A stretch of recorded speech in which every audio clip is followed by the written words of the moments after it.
You might see a waterway in distress, but I see something different. I see the home that I grew up in.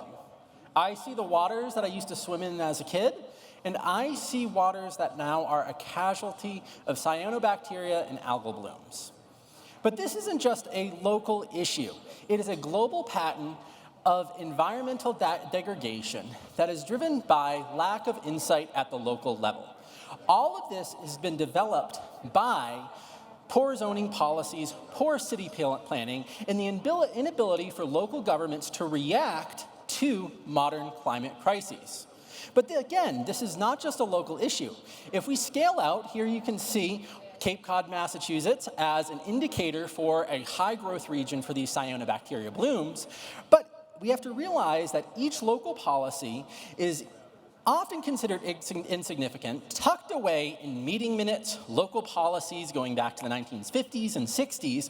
But really what they do is they collectively shape our global environmental narrative.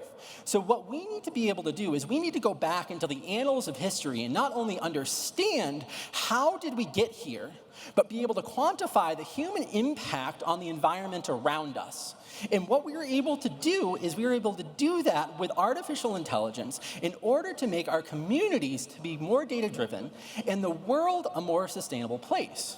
Oftentimes, the profound impact of local governance on our planet's health is hidden away in these municipal archives that aren't touched. I don't know about you. I haven't had the time to go through 10,000, 20, 30,000 pages of meeting minutes from 1940s to today.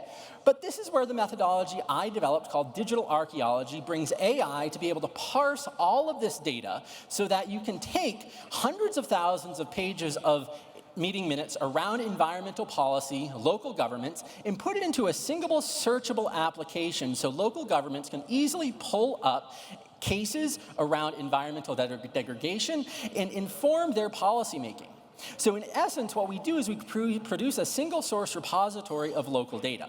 But that's not just it. This is nice to be able to draw information from, but AI is more powerful. What we're able then to do is to take this unstructured data and structure it into geospatial insights for immediate real-time information on the human impact of environmental degradation. So what we're able to do is we're able to create a platform to create digitally driven green sustainable cities. But this is not just a local problem.